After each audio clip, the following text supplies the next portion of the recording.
Thank you very much indeed, Lás Cathaoirleach, and thank you for coming in to represent Minister Burke, Minister, and also thanks to the Cathaoirleach for selecting this important matter.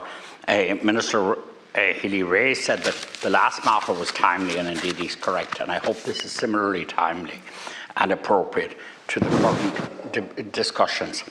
I know that the government are in the process of preparing an action plan on collective bargaining.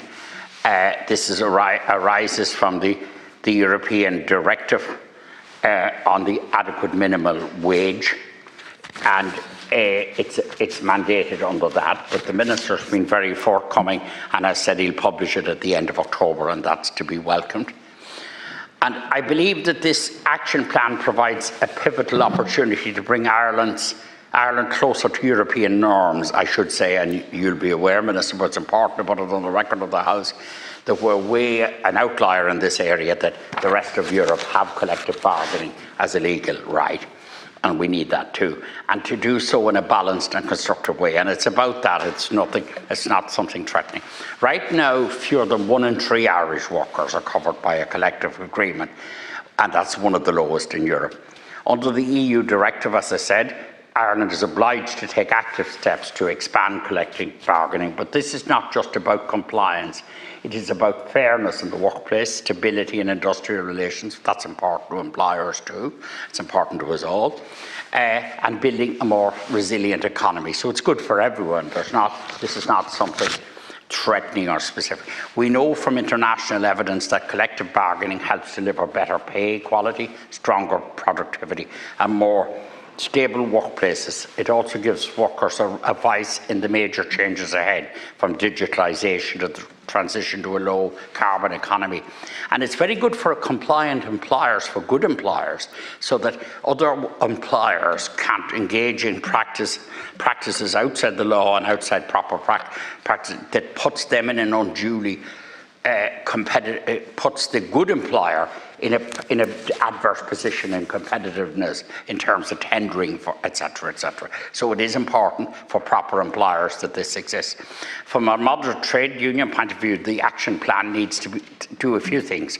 First, it must build on genuine social dialogue with unions, employers, and independent and independent experts around the table, the normal bargaining process. Secondly, it must contain a real bargaining roadmap, not just aspirational language. Legislation to support collective bargaining in the European, as in line with the European Union. So that's the first requirement, the first thing I'd like to see in the action plan, and I'd be asking the Minister, does he see that in the action plan, that such legislation to put it on a statutory footing? Stronger protection for workplace representatives. This is very important. Somebody who might stick their head above the parapet, and usually they're very good people on a number of fronts, and they're creative and they're interesting and they're leaders. So that people who might step to do that would not be put in an exposed or damaged position, that there be protection for these people, just as other sets of rights, that they'd have a right to do this and not to be sacked because of it or sidelined or denied promotion. No exceptional treatment for them, but that there wouldn't be disadvantage for it. And a clear right of access for workers to engage with their trade union in the workplace without obstruction, that they'd have the opportunities to do that. Obviously in their own time, but that they'd have that ability to do it. It must recognise that collective bargaining is not a threat, it's a tool. It reduces inequality, boosts consumer demand, and provides certainty for both workers and employers, as I outlined earlier. So it's not to imply solutions, and I should say when collective bargaining takes place, the Labour Court is there, there's the machinery and government. So in other words, if there's not agreement, and there won't always be, it will go to proper due process, and that has worked very well in the past.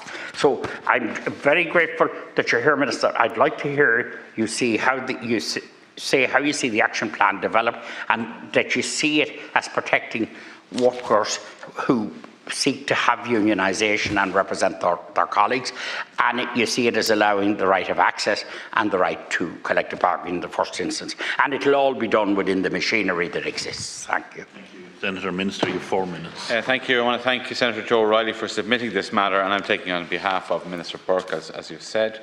Ireland's long-standing voluntary system has served us well over decades, helping to contribute to industrial peace and stability. It has also enhanced Ireland's attractiveness as a major investment location and has led to a cooperative environment for resolving disputes. The programme for government sets out a commitment to publish an action plan on the promotion of collective bargaining by the end of 2025. This will be in line with the EU directive on adequate minimum wages. Although the directive is currently before the European Court of Justice, Ireland has reaffirmed its strong commitments to workers' rights by proceeding with the development of the action plan regardless of the outcome of the case. As outlined in the directive, the action plan will establish a clear timeline and concrete measures to progressively increase the rate of collective bargaining coverage. The process will have full respect for the autonomy of the social partners and ensure ongoing engagement with all relevant stakeholders.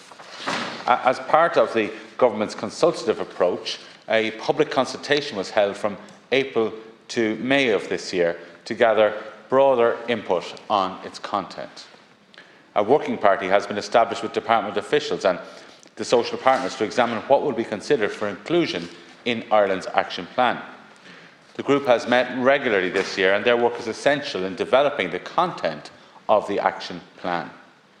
The Minister would like to say that it is too early to comment on the content of the action plan, but it is the Minister's intention that a balanced and evidence-based approach be undertaken in considering any legislative or policy change arising from the action plan.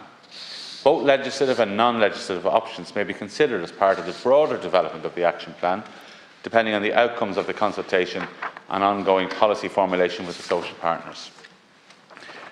The European Commission expert group's report on transposition of the directive is clear that the design of the framework of enabling conditions and the content of the action plan is entirely up to Member States in consultation with the social partners. Thank you. Minister, Senator, you have 1 minute. Thank you, Chair, and thank you, Minister. I like the line, or I appreciate the line here, that you'll progressively increase the rate of collective bargaining. And I suppose to truly do that properly, we just need the 3 things I set out. We need the legislation to support it. We need the stronger protection for the workers' representatives. That's very important, that people are not disadvantaged in this sphere for seeking to represent their colleagues, and a clear right of access for workers to the bargaining process and to their trade unions. So those are the objectives, and Minister, if you could suggest that you personally would convey to Minister Burke the importance of incorporating those basic, simple principles. Thank you.